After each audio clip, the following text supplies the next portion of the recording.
I think this has stopped recording.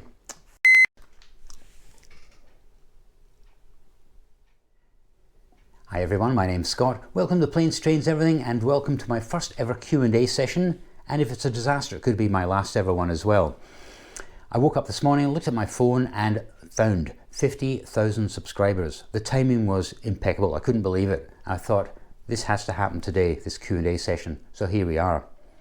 I realise 50,000 is a small landmark. For me, it's a major one, but for the world of YouTube, it's actually quite small. It's a very, very crowded market out there, and I'm not your typical YouTuber.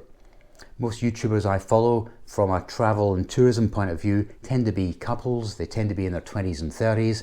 They're seeing the world before they settle down for a family. They have perfect teeth, perfect hair, perfect complexions, smaller noses. And then there's me. I just do not fit into the mold of your average YouTuber. So for me to reach 50,000 is a major milestone for me. This channel actually started back in 2017. Yeah, it's been up for 7 years now, but most of the growth has been in the last 2 years, and it's because of you guys. So thank you so much for helping me reach 50,000. What's a Q&A session without Q's and A's? Well, I think I've got all the questions. If I miss anyone, I do apologise, but I think I've got you all here on a laptop, on a Word document, and I'm going to fly through these as quickly as I can.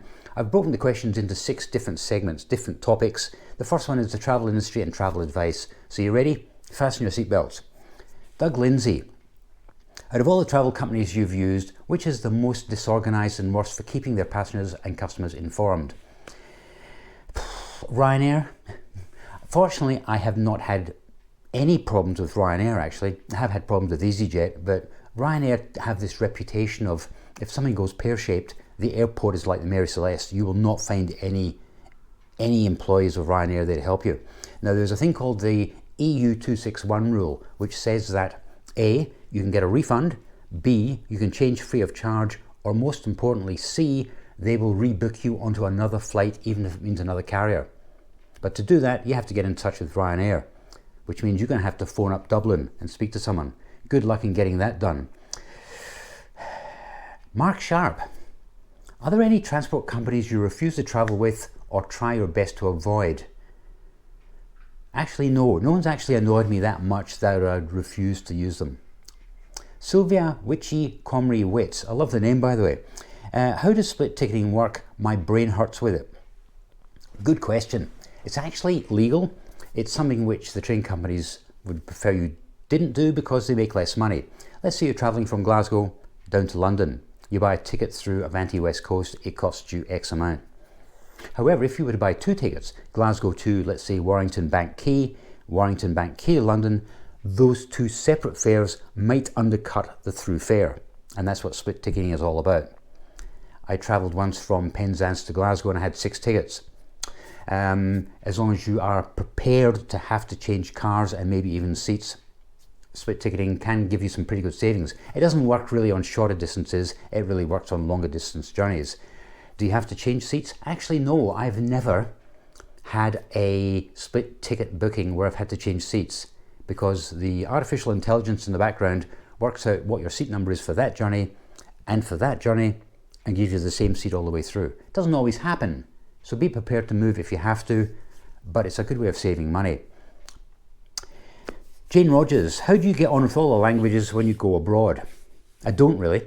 Unfortunately, or fortunately, English is the international language of travel. And if you stick to tourist areas, people always speak a bit of English and you'll always find your way through. My German is not fluent by any means. I can get by. I have never gone hungry in Germany. I've never gone thirsty in Germany. I've never gotten stranded in Germany. So I know enough to get me through. And with English and a little bit of German across Europe, you're fine. But English, #1 language. Just make sure you can speak English well. Andrew Hall, if you could travel for 24 hours, which form of transport would it be? Well, if I had a choice and I'm going to be on some form of transport for 24 hours, it would be a train. Because if you don't like the person next to you, you can go for a walk, you can go to the cafe, you can go to a restaurant, you can look out the back of the train if you're on an older train and see the tracks disappearing into the horizon. That's just a kid thing with me.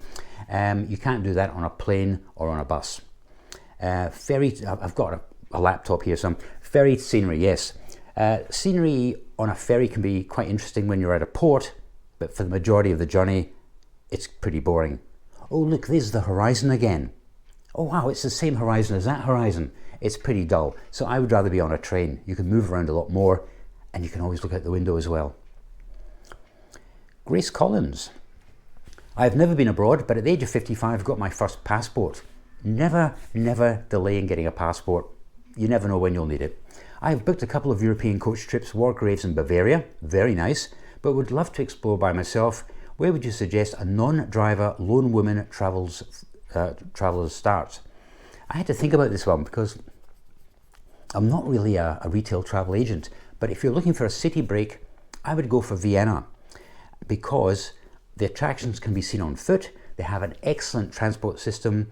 Everyone speaks English. The food, the chocolates, the coffee, brilliant. You can't go wrong in Vienna, and the climate's pretty good as well. So if you're looking for a city break, somewhere to go to Vienna. It is a safe city. Stephen Bruce.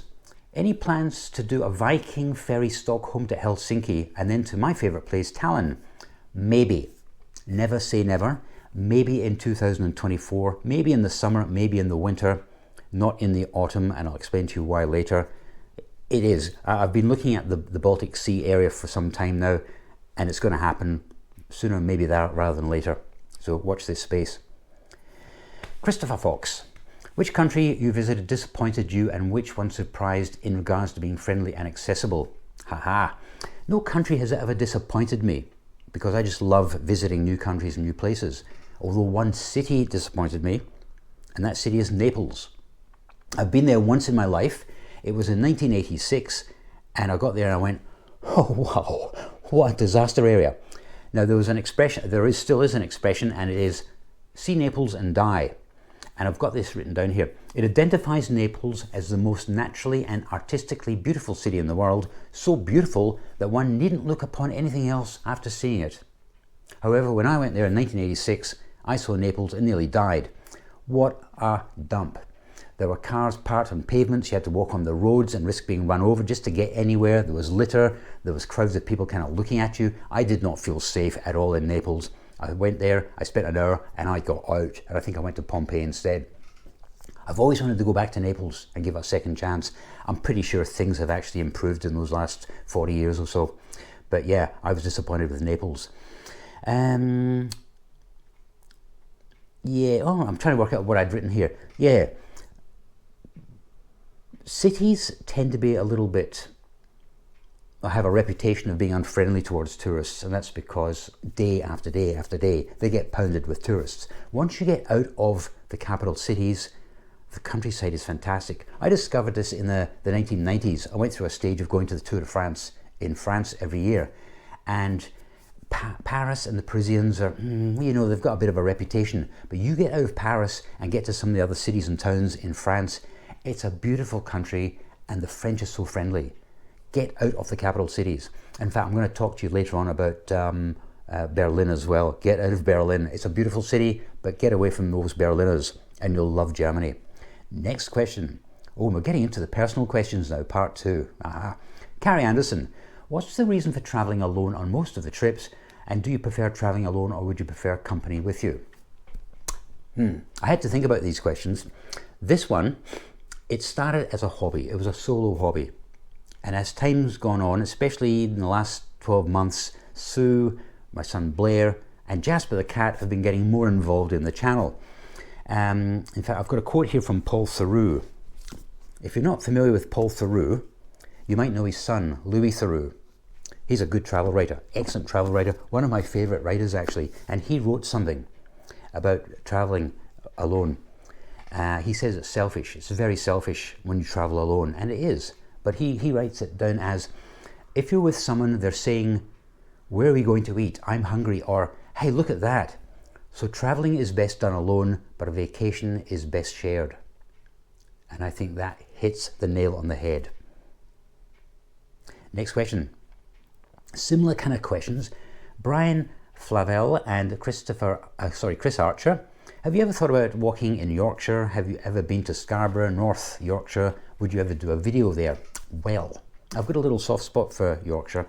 In the 1960s, the shipyards were closing down in Glasgow, and my family dragged us all down to Morley near Leeds, and he was working for the Hunslet factory.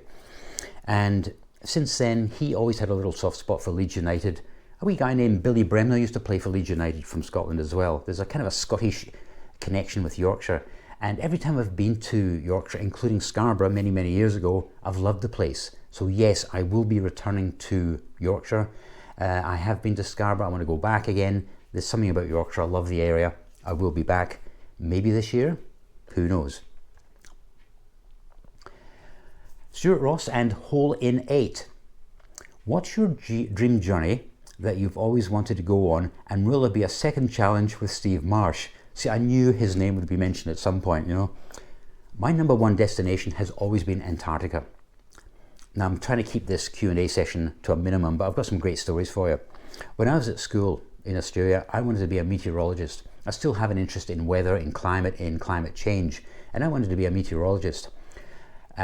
With the Bureau of Meteorology in Australia at the time, you could be based at a research centre in Australia. You could end up, I think it was like Vanuatu, New Caledonia, Papua New Guinea, Cocos Keeling Islands, Christmas Island in the Indian Ocean, or you could end up in Antarctica in a research base like Mawson, for example. And I've always wanted to see penguins. If I go to Edinburgh Zoo, I make a beeline for the penguins. I love penguins. And that's part of the reason why I wanted to be a meteorologist, to be in Antarctica. I've never been to Antarctica. I'd love to do it. It's number one on my bucket list. But number two, again, goes back to the 70s. There used to be an ad on Australian television, and it was a band called Ladysmith Black Mambazo, this haunting music, and it showed these wildebeest walking majestically across the Serengeti, raising a little bit of dust. And in the background was the silhouette of this mountain capped with snow. And I would see this ad and I'd think, what is that mountain? Wow. And at the age of about 14, I phoned up Nescafe to say, look, this is a great commercial. What is that mountain you've got in the background? Kilimanjaro. It has always been on my bucket list. And from time to time, I get to the point where I must do it before I get far too old and I can't climb it. It is a 5-day ascent, 3 days down. It's hard work, and a lot of people don't actually make it to the top, but I'd love to do Kilimanjaro. In fact, I nearly got to the point of going. The last job I had up until COVID, I worked for this corporate travel agency, and that was for 15 years. And they sent out an email saying, look, we are looking for one person to represent the company in this charity challenge to walk to the top of Mount Kilimanjaro. And I thought, really? And you had to put in an application and the whole lot, and I wasn't successful. The guy who got it went to Kilimanjaro and then left the company after 12 months. I stayed for another decade. Anyway, I don't hold a grudge, but I do love Mount Kilimanjaro. In fact, in my home here, I have actually got a framed map of Mount Kilimanjaro, just to remind me every day, one day, baby, I'm going to climb you. That didn't sound right, did it? You know what I mean. Ladysmith Black Mambazo. Look that up on YouTube. William McGrotty, what made you want to start traveling the world? When I was 6, my family immigrated to Australia because there's just no work for shipbuilders around the Clyde. I was working in a bank. This was in the first couple of years of my career out of high school, working in a bank as a teller, and there was a girl named Dean, and she had just returned from a holiday in Tahiti. Now that sounds very exotic, but Sydney to Tahiti is just a little longer than, let's say, Sydney, London to Dubai. It's long haul, but it's not long haul. So she came back, she was looking fantastic with this tan, and she said, you know, I'd love to work in the travel industry. And I thought, work in the travel industry instead of working in a bank. Travel industry. And the rest, as I say, is history. So Dean Yates, or whatever you're called nowadays, it was your fault. I'm here. And can I just give you a warning here? The travel industry is not glamorous. People think it is, but the only glamorous thing is that you might get the occasional freebie here and there, but it's not as glamorous as it sounds. You work hard, you work long hours, and there's little reward for it. Brett Watkins, have you thought about going back to Australia for any videos? Funnily enough, going live on Wednesday the 14th of February, there's a travel hacking video where I go to Newcastle, and I mention this, but I'll mention it to you now. Yes, October 2024, I'm taking Blair out to Australia. Having been brought up there and told him so many stories about Australia, I've decided to take him and give him a guided tour. So on the way out, we're stopping in Dubai, going to Sydney, Cairns, Alice Springs, Perth, Singapore for a stopover, and then back to Glasgow. Oh, excuse me, October 2024. Sorry, I've got a cup of tea here because I knew I'd get a dry throat as well. I don't drink coffee all the time. Sometimes I drink tea. That was a freebie, by the way. Kluane Moon. It was a travel agent's trip to Yukon. One of the best ones I think that I've ever had. Kluane Moon. Right. David Falkavinga, I hope I'm pronouncing that right, and Charlie Barley, I hope I'm pronouncing that right as well. What did you do when you worked in the travel industry? What have I not done? Right, a whirlwind tour of my 40 years in travel. Started off in corporate travel, retail travel. I worked for Air New Zealand, which was a brilliant company to work for. It opens your eyes to an aspect of the travel industry you never see. The things I learned about aviation, wow. Came to Australia, worked for a consolidator called Airsavers, who, if you're old enough, you may remember A.T. Mays. A consolidator gets contracts from airlines. They're basically net fares. They add on a commission and then they sell them to the public or to other travel agents. I worked for two tour operators, one which still exists, the other one, Vacation Canada. I think they were bought out by Jet Set, but that was an amazing product to sell. I absolutely loved working in that place because it was tailor-made holidays. That seems to be my thing, putting together packages and very long distance journeys, for example, by train from Portugal to Vietnam, for example. That is my speciality. And I used to focus on Western Canada, Inside Passage up to Alaska. Part of the world I haven't actually seen Alaska, but that is on my bucket list as well. After that, retail travel again. I discovered that I was not very good at retail travel. With a face like this and you're facing people, that's why I never nailed the sale, unfortunately. Into corporate travel for the last 15 years, that's where I did well as well. So yeah, I'm back to where I started. In fact, you could say I travelled full circle. That was good timing, wasn't it? I do love Michael Palin, by the way. Right, Charlie Johnson Brent, what is your favourite whiskey and do you like haggis? I am not a lover of Scotch. If it's a special occasion like Burns Night, I will have a wee dram, but that doesn't mean I actually like it.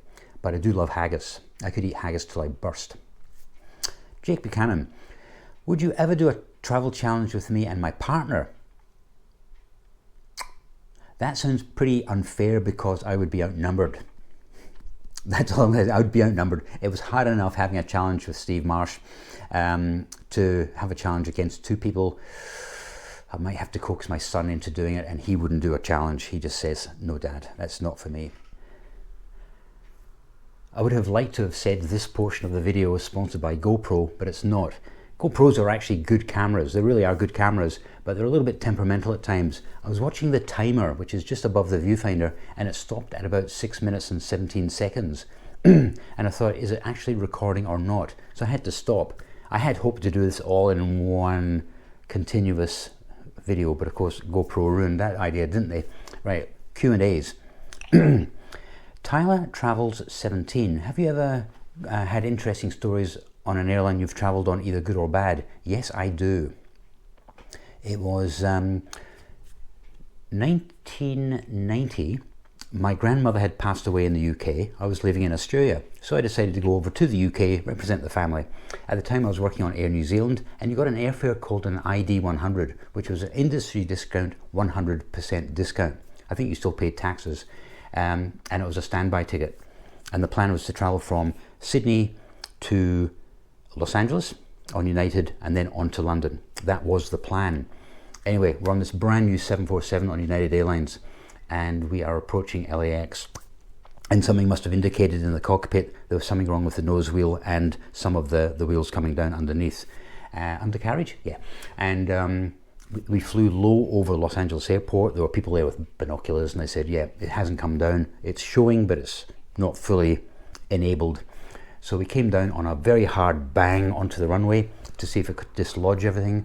We flew over again, they had a look, and they said, no, you've got a problem. So we spent a couple of hours flying around California burning off this fuel, and then we came down for the landing, and I was asked to move from my seat to one of the emergency exits. And I thought that was because I was an airline staff, I was expendable. No, it's because I was fit and healthy. And they explained, turn the door, boom, boom, boom. When the chute opens, be the first down. I thought there's no chance of that not happening. And when you're out there, try and physically get people off the bottom of the chute, because right behind them there's someone else coming down with their feet, and we don't want people being hit on the back of the head with people's shoes. So I remember grabbing my ankles. We're hearing brace, brace, brace. And I'm thinking, this carpet is brand new. You could still smell the plastic in the aircraft. It was so new, this aircraft. I thought, what a shame if this whole aircraft gets destroyed, because it's a brand new aircraft. Anyway, it was the smoothest landing I think I've ever done. Out the chute, boom. And I was there for about 7 hours because we couldn't move anywhere because all of our hand luggage was still on the aircraft. In fact, I've got a newspaper clipping of that, and I'll show it to you now. Yeah, when I look back, it was a little bit scary, but it wasn't too bad. There were people crying and whatever, but I was the machine, you know. I was, that's fine. So anyway, I'm at Los Angeles airport, and I went up to British Airways, and I said, any way I can travel free of charge on a BA ticket to London, because of everyone knew about the emergency at LAX. BA took me on board, thank you very much, and they upgraded me to business class. So I ended up late, but I got a bit of comfort along the way. Right, East Coast Steam. Do you think a Paisley buddy will see a league win in the next century? Like that's painful. In fact, yeah, just to prove a point. Yeah. Right. So you're having a go at St Mirren, are you? There you go. Yeah, you're hurting my feelings, you know. Are there any trips I refuse to do? St Mirren, yeah, I call it a roller coaster ride with St Mirren. Sometimes it's up, sometimes it's down. Last weekend we taught Hibernian a lesson in football, but then we've got Celtic coming up in the cup. So, any trips I refuse to do? Any trips I refuse to do? Yeah, there's one which I just would not do. You know, sometimes you go to a foreign country and you can do these cooking classes. Can you imagine going to Italy and you've got someone called Luigi or something, and he's teaching you how to prepare pasta in a right way and do the bolognese sauce and everything, and you're with about a dozen other people and you're doing all this, and he's coming around and he's trying it and he says, that is not al dente enough. I mean, I just would be under so much pressure to get Italian food or any other food perfect in the eyes of a chef. I just could not do one of these cooking classes. That is the trip I would refuse to do, a cooking class. Amy of Kilmarnock, have you been to Japan or Korea? Would you like to do that for the channel one day? And what's your favourite Kili versus St Mirren game? Basically, any game that St Mirren wins is my favourite game. That's a simple answer. Korea? Yeah, I wouldn't mind going to Korea one day. Japan is further up the bucket list. I have been to Japan, but I haven't actually been to Japan. I regard being to a country as when you get through formalities and you actually stand on the ground of that country. And I once changed aircraft at Narita Airport in Tokyo, and I don't regard that as being in Japan. So I would love to go to Japan. I need to try the bullet train one day. I really do, because that is way up there on my transport bucket list. Mike, how many of the 92 Club have you done? In case you don't know, the 92 Club is all of the, is it the Premiership and Championship teams in England? If you've been to a game at all of these 92 clubs, nowhere near it. In fact, the only football games I've seen in England were at Old Trafford and at Carlisle recently, although I have been outside of quite a few grounds. 2 out of 92, must try better. Have you ever considered going on a cruise and vlogging it? Yes, and I have been on a cruise. Years ago, I flew to Fort Lauderdale and did a 7-night cruise around the Caribbean, and I absolutely loved it. I thought it was going to be full of old people and whatever, but it was absolutely brilliant fun, brilliant fun. I would certainly recommend a cruise, and I would love to do a cruise. So if there's any cruise companies watching this and you want to sponsor me, you know. Okay. Jan Venegur of CityLink. What has been your favourite food that has surprised you on your travels? Without a doubt, Chinese food. Now, there's a nice Chinese place just around the corner here. They do really good Chinese food. But when I went to China, wow. That is not Chinese food down the end there. The Chinese do Chinese food really well. Imagine that. And the one thing I loved about the Chinese food, which I discovered, steamed buns. If you have not tried a steamed bun, you've got to try one in your life before you die. They are amazing. So I was really happy that I discovered steamed buns. Then I went across the border from China into Vietnam, and then I tried their steamed buns. That is one league above China. I mean, you get so many different things in steamed buns in Vietnam. Brilliant, brilliant food. So, and worth a mention, street food in Poland. That was a big, big surprise. I thought, Poland, it's going to be full of sausages and sauerkraut and stuff, you know. But, oh man, the street food, I could just live on the street food alone. That is superb food. It's almost worthwhile going back to Poland just for the food, nothing else. John Roberts. Will there be more collaborations and challenges with Steve Marsh this year? There's that guy's name again. Hoping to see a Premier Inn video to compare the Travelodge one. Okay, I'm in touch on a regular basis with Steve. And the reason why I do that is not only is he a nice guy and Alicia's a nice lady, but it's nice to be able to speak to someone who's on the same wavelength as me. And to be honest, there's not that many people like that. YouTube is a funny career move, especially when it's a travel career move, because you're moving away from home so much, then you're coming back, you lock yourself in a room, do editing for a week, and then you're away doing it again. It's a weird industry to be in. So it's nice to be able to bounce ideas off Steve, and he does the same with me, to prove that we're not actually going insane. It's just a YouTube thing. Will there be another collaboration? Well, there could very well be, because he wants to win that cup back. No chance, pal, no chance, bring it on. There is talk about maybe there being one this spring or this summer. Nothing concrete yet. There's been a couple of ideas chucked around, but I would love to do another collaboration with him. A Premier Inn video to compare the Travelodge video. I did Travelodge because it had a bit of a reputation. I don't think Premier Inns have got such a bad reputation, not as bad as Travelodge's anyway. Could be an interesting video, but I think Premier Inns generally are okay, aren't they? I haven't stayed in one for a while because they used to be dirt cheap. Now they're expensive. I find Premier Inns unusually expensive for a budget hotel. Callum LTFC. If you're watching, LTFC. Longford Town Football Club? Either that or it could be Luton Town Football Club. I'm guessing it's Longford Town because it's an Irish question. Tell me if I'm right. Any plans on returning to Ireland anytime soon? Well, the reason why I haven't done it for a little while is because the cost of accommodation in Ireland is a real budget breaker. What is going over in Ireland at the moment? It's so expensive. Even budget style hotels are expensive. But there is one thing I'd love to do. I did this about 15, 20 years ago, well before YouTube. I'm not going to tell you where it was, but it's on the West Coast, and I would love to go back and do it again. And this year, you never know, I'll take the camera with me as well, and I'll share it with you guys. Yes, Ireland is on the cards. Daff Williams, who do you think is the most competitive travel vlogger out of you and Steve Marsh? There's that guy again, honestly. And when is the next challenge between you? Oh, you obviously must have loved that challenge, I'll tell you. I mean, I can't speak for Steve, but I don't see us as being competitive. In fact, if you look at our subscriber numbers, I'm on 50,000, he's on 120 something thousand. Alicia and Steve blew me out the water when it comes to subscribers. They are the king and queen of Scottish travel YouTube. I'm the joker, so there's no competition at all. A second challenge, like I said, he wants to win this trophy back, which is solid copper or something. It's silver. It's solid silver, and it's a little bit tarnished, so I have to polish it. I'd love to do another challenge with him because it was so much fun. I'll tell you something, although it was fun, and this is what I said to Steve, although this is fun, I found it was very, very stressful. I mean, it's hard enough doing a video on your own, but you're actually competing with someone as well and doing these challenges along the way. Oh my, it was a stressful journey, and at the end of it I was absolutely shattered. Strath Eric 365, any chance of a visit to Elbeg Canal in Poland?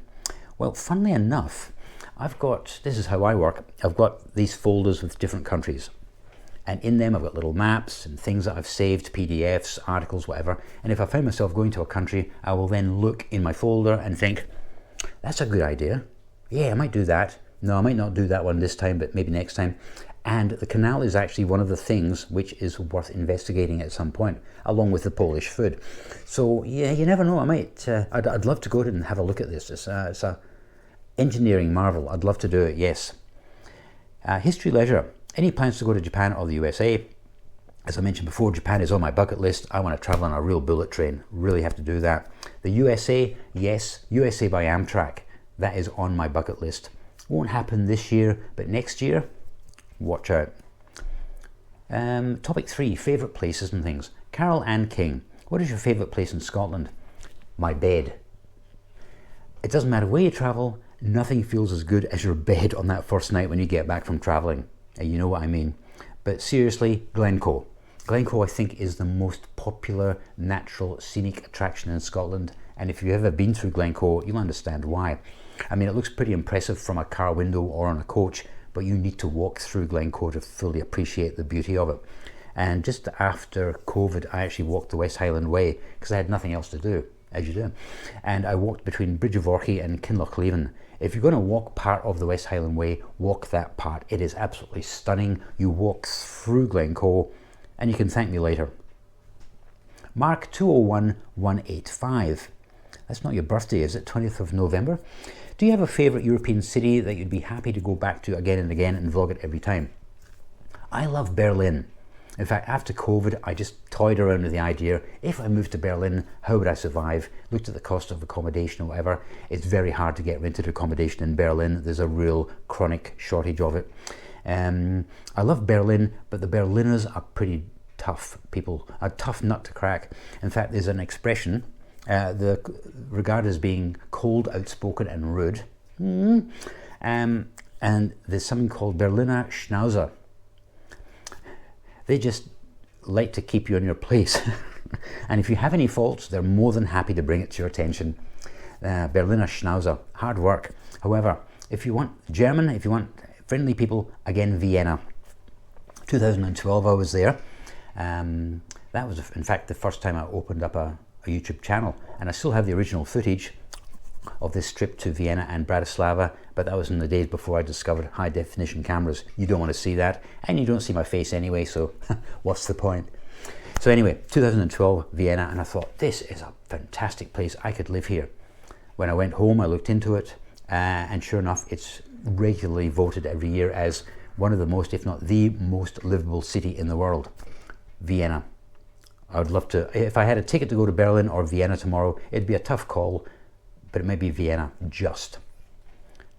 Emma West, where's your favourite transport-related place to visit in Paris? That's an easy one, the Sacré-Cœur. And that qualifies because there's a funicular that goes up to the top. I love the Sacré-Cœur. Every time I'm in Paris, I have to go there. Have a look at the skyline of Paris. I just love that building. It's amazing. Okay, number 4, YouTube. Here we go. Brian Maxavene, did I pronounce that right? I hope so, sorry. KP042 and Walter, who lives in Inverness, all kind of ask the same kind of questions here. How long does it typically take to edit a video? How many hours of raw footage would you use to make a 20-minute video? Is there much left on the cutting floor? Well, I have 3 cameras that I use. One's a GoPro 11, which is the main one I use for, the one I'm using right now actually for the face. Sorry about that. Street views, basically 99% of it is on the GoPro 11. I also have a GoPro 7, which is that one there. And that is for more stealth photography, if you know what I mean. Going on the trains, walking through airports, where you could get in trouble, where people might object to seeing the big one on the handle. I use this one as well. And I've got my mobile phone as well. So I have 3 sources of video. The problem is each of these types of video files are named differently. So when you bung them all into one folder on my laptop here, they're never in any kind of order. I have to go through each one and put them into chronological order. That can take about an hour to 2 hours depending on how many files I've got. Putting them into the software, rendering them, that takes another 4-5 hours maybe, depending on how big. And then you've got things like the thumbnail. Thumbnail is very important. Someone once said in America, a YouTube expert once said, a thumbnail is 80 cents in the buck. Yeah, that is what catches your eye when you're flicking through YouTube. And if you don't do a good thumbnail, you're going to miss out on a lot of views. Sometimes I get them right, sometimes I don't. It's a full day's work basically. And as to how much isn't used, well, when I'm putting everything in chronological order, if I see a bit of footage or a file and I think that's a terrible shot, I'll just delete that there and then. When I'm actually editing the videos, you have a kind of a timeline, and let's say your video is 10 seconds long. You only want 3 seconds of it, so the bit there will be removed and the bit there will be removed as well. So once I've moved everything into a folder in chronological order, I have checked to see roughly how long it is, and then I can guess roughly 50% of that will be scrapped. It gives me a good idea of how long the video is going to be when it's finished. As to what I use a software called VideoPad by NCH Software, and it is a very, very basic software, but it does it. There's no bells, no whistles. In fact, YouTuber Casey Neistat once compared editing software or editing a YouTube video like eating a steak at a restaurant. If you go to a restaurant and have a steak and there's lots of sauce and stuff on it, they're obviously trying to disguise what's underneath. And it's the same with editing a video. If you have too many bells and whistles, you're obviously trying to distract people from the core value of the video itself. I don't have many bells and whistles, if any at all. And as they say in marketing and advertising, KISS, K-I-S-S, keep it simple, stupid. Yep, that's the way to do it. No bells, no whistles. Graham's Smoky Furnace. I'm actually glad someone brought this up. This is a good point. I've noticed the odd sponsorship segments in your videos, but other than those, do you pay your own way on your travels? Sponsorships is a necessary evil at my point in the growth of the channel. I am a mid-sized channel, but I'm at the very lower end of it. Mid-sized is up to about 1 million. Once you get over 1 million, you're a biggie. But I'm lower end of the mid-size, and that helps basically pay the bills. That's what YouTube's all about, paying the bills and then paying for the next set of travel. That's where I am with this channel at the moment. If I do a sponsorship, it certainly helps. However, I will be totally honest with you, the majority of companies who have approached me for sponsorship, I have said no to, because I have to believe in the product and it has to somehow complement the channel or the videos. And if it's not related to travel in any way, straight away it's chucked out. There's also a couple who I've now said no to for various reasons. I have tried the products and I don't believe in them, or they're just too stressful to do, because I do find it stressful having to remember technical terms and this, that and whatever. So a few of the ones I've done in the past you might not see again. There is one sponsor who I've got a 6-month deal with, and I do like doing these because they're very open to your artistic interpretation and they like a bit of nonsense, so I'm very good at that. But overall, I'm not a great fan of sponsorship. In fact, when you look at the statistics through analytics, you'll see watching, a drop, and then it's so that little 2-minute gap, your viewing drops by about 50%, but then it comes back again. But I'm not a great fan of sponsorships. Other than that, I actually pay my own way. Fortunately, the channel is at a point where it pays for itself, and that's what it's all about. So it pays for itself. But Alan AWG 1970 asks a similar sort of a question. In real life, what do you do and how do you get it to pay for all this travel? I'm not yet 100% full-time YouTuber. I'm getting there, but I do some work at St Mirren as well at the home games. Bulk of the travel bulk of the income that I make is generated through YouTube, but it's still very much budget conscious. What I do is I get a bit of paper. In fact, I'll show you an example here. I don't want to show you too much, it's a secret, but I was working on that last night, and I look at what will it cost to do this itinerary, what can I earn from the videos, and if there's not a profit involved, it's just not doable. I've got a folder about this thick, and it's made up of all these great ideas, fantastic itineraries, but at the moment, because of the amount of income I can make from videos, it just would not cover the costs. Oh, I bet you some YouTubers would love to see what's in that folder. Not going to happen. But this is why I travel a lot on EasyJet and Ryanair, and why I don't stay at 5-star hotels. It's all about the Benjamins, baby, all about the Benjamins. Steve Marsh, I know that name as well, Steve Marsh. Steve Marsh, what's the toughest part of the whole process of making YouTube videos? You should know that. After your end-to-end, are there any epic adventures you'd love to have a crack at? Good question, my friend. I find the hardest part of the whole process is the planning stage, because I can maybe look at 5 or 6 different itineraries, including this one here, and then find at the very end, when I divide it by X number of videos, it's just not going to pay.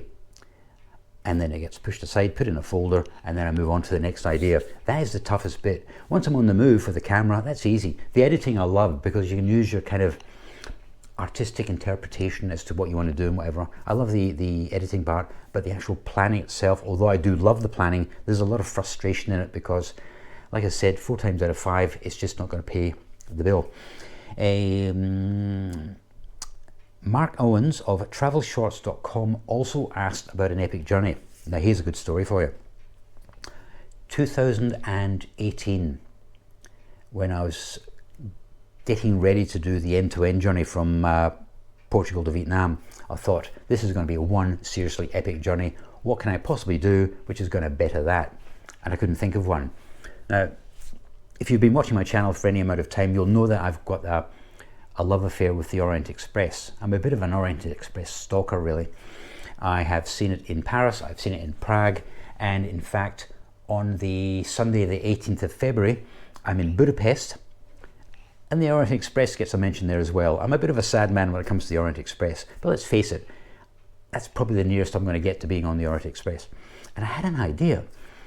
The Simplon Tunnel, I'm going off on a tangent, but we'll get back on it in a minute.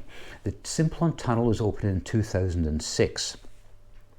The Orient Express started using the Simplon Tunnel, hence the Simplon Orient Express name, in 1919, and the first full year of operation through the Simplon Tunnel was 1920. And I thought, wouldn't it be cool in 2020 to follow the exact route of the Simplon Orient Express from Paris all the way to Istanbul? Is that possible? And I found that it was, apart from just a little 10-kilometre part near Trieste. There's been a landslide, the line is currently closed and still is closed. Anyway, we know what happened in 2020, it didn't happen. And I've since looked at that again, and unfortunately once you get to Budapest, to Bucharest, Sofia, that kind of Eastern Europe, a lot of the overnight, or in fact a lot of the international trains just don't operate anymore. You can catch Flixbus, but that kind of misses some of the romance. So at the moment it can't be done, but that would have been an epic journey. Apart from that, nothing really thought about. Here we go. Alistair Ross, how far in advance do you plan your trips? Have there been any absolute total failures that never get seen? Yes. Currently I plan things about 3 weeks in advance, but I need to start planning months and months in advance, because that's when you can get better availability, better prices. When you wait until the last moment, prices are a little more expensive. And as I mentioned earlier, it's all about the money at the moment with a 50,000 size YouTube channel. So 3 weeks at the moment, but eventually I'm going to get into a routine. It's going to be months in advance. Total failures. The only failure I've really had was when I was trying to go old school between Paris and London. I thought, let's try to get to London before Eurostar opened. And that was train from Paris to Calais, ferry to Dover, then the train on to London. That was a bit of a disaster. As soon as I left Paris, it started going pear-shaped at that point, and I ended up stranded in Canterbury. Now, I can honestly tell you there are worse places you can get stranded than in Canterbury. It's actually a very nice place, but that was a very popular video and quite a stressful one as well, but that's the only time I've really gone pear-shaped. A little thing. If I fly from A to B back to Scotland on a direct flight, I don't feature that. If it's even a connection via somewhere, I generally don't feature that, but I do film it. The idea being, these are called, I'll keep it clean, pear-shaped videos. If things go pear-shaped, it suddenly makes it a very interesting journey. And I film it as if something is going to go wrong. And fortunately with Ryanair, nothing seems to go wrong with Ryanair. I've probably jinxed everything now, but yeah, I've got all this footage. There's about 10 different videos where I've started filming a journey back to Scotland. Nothing's ever gone wrong. You never see the footage. But if something went pear-shaped, like I missed a connection, that makes an interesting video. You got to keep the camera rolling. Shane, during your time making travel vlogs, have you ever come across authorities and members of the public objecting to your use of the GoPro? Well, if you watch my channel, you'll know of the Loony Lady in Berlin. That was a good one. Just because I was in a train holding a GoPro, she assumed I was filming kids. And in fact, it was one of the police officers said, you got to be careful when you're traveling on public transport with one of those GoPros, because they have a handle, you can hold them like that, and you can actually film up ladies' skirts. That's something I hadn't even thought of. It hadn't even crossed my mind. But a police officer in Germany is telling me that, and he says, just watch what you're doing with these GoPros. Yeah, they're very, very conscious over there with GoPros. Okay, I've been approached and chased by security guards in Glasgow, at Dublin airports, and at Euston Station. That's why I use this camera, because it's a lot more discreet. I don't film people's faces. I certainly don't try to film people's faces when they're working. That's not fair. But I do try to keep a low profile. There's a thing called hostile reconnaissance, which I learned in my security days. And when you have a camera, the guards will think, oh, he's got a camera, let's tell him to put that away. But every other person in that airport or station has got this, and these have all got video technology in them. You don't see these people being chased, but because I'm the easy option holding a camera, they tell you, don't film, even though it's permitted, and they hope to get their gold star at the end of the day.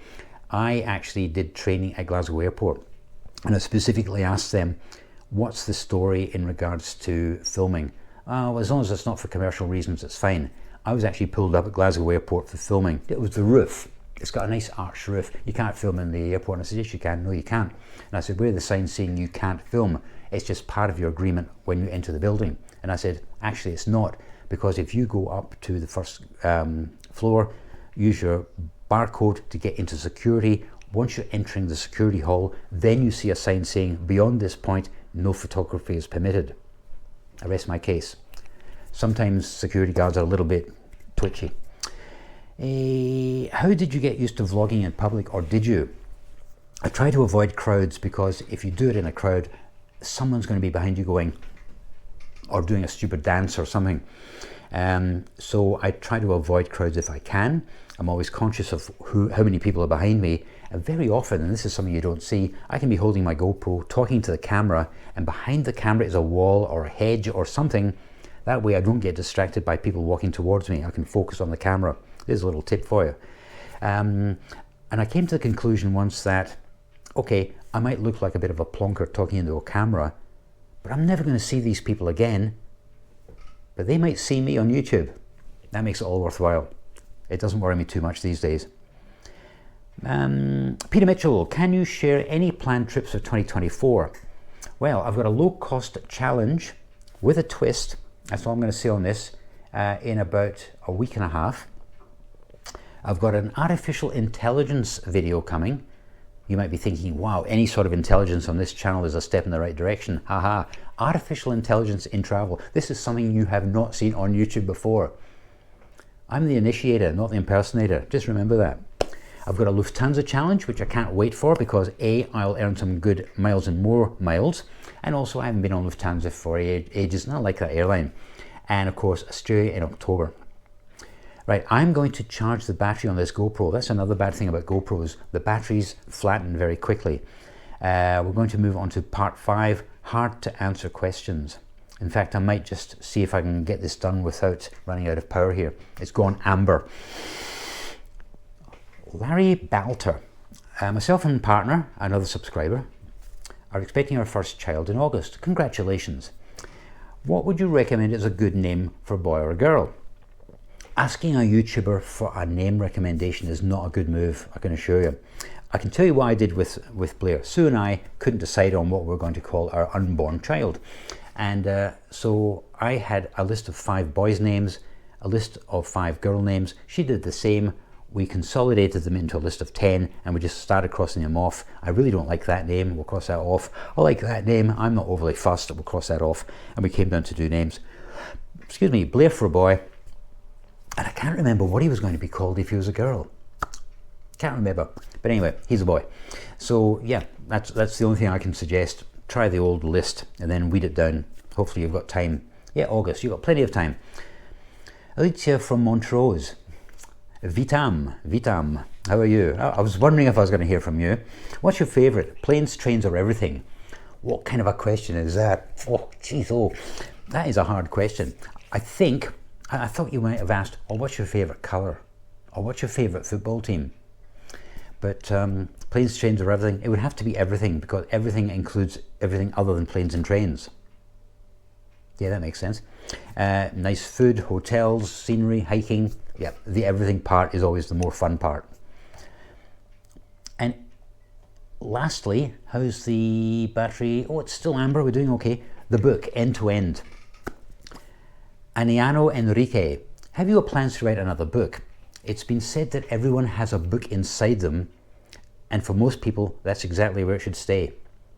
Okay, my end-to-end book, it's probably not going to hit the Times bestsellers list, but it's sold quite a few copies, more than I ever thought it would, so people must be enjoying it.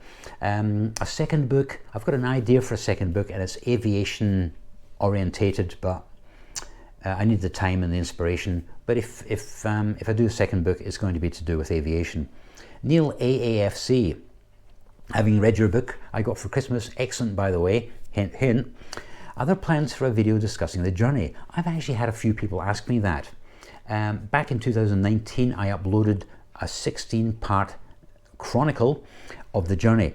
There is a link below the bit about buying the book. There is a link to the actual playlist of all 16 videos.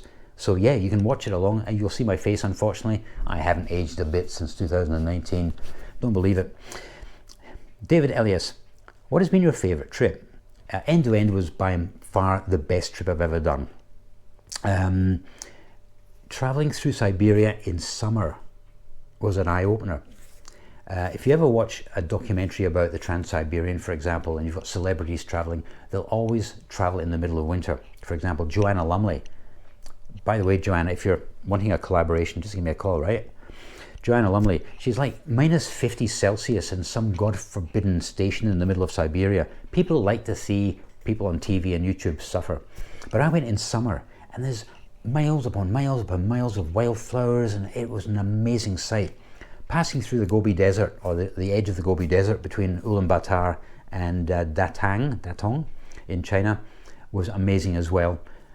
The heat in August, incredible. And the Yongding River Gorge. Now I was traveling with a guy in my compartment, and he had a Lonely Planet guide, and he says, oh, we're entering the Yongding River Gorge. And I said, the what? And he says, oh, this is supposed to be really good. This is like about an hour and a half of just following a river in a gorge, 66 tunnels, absolutely stunning, and I had no idea it even existed. That journey in itself, all those parts from Siberia through to Beijing, stunning scenery, absolutely amazing. Would I do it again? Well, I would, but I would do it in reverse. And that was a question by Transport in Malta and Beyond. Was it the maddest thing I've ever done? Oh yeah, definitely the maddest thing. But if I was to do it again, and I did think about doing it again, I would do it in reverse, Vietnam back to Portugal, and I would do it in winter. Unfortunately, getting a visa for Russia and Belarus at the moment is a little bit tricky, so I can't see that happening. Anyway guys, that is all of the questions and answers. Hopefully you haven't fallen asleep. Thank you again to every single one of you for subscribing to the channel. I cannot believe that what was a hobby 7 years ago has reached that milestone for me. I really appreciate it. Thank you again, and I'll see you next time.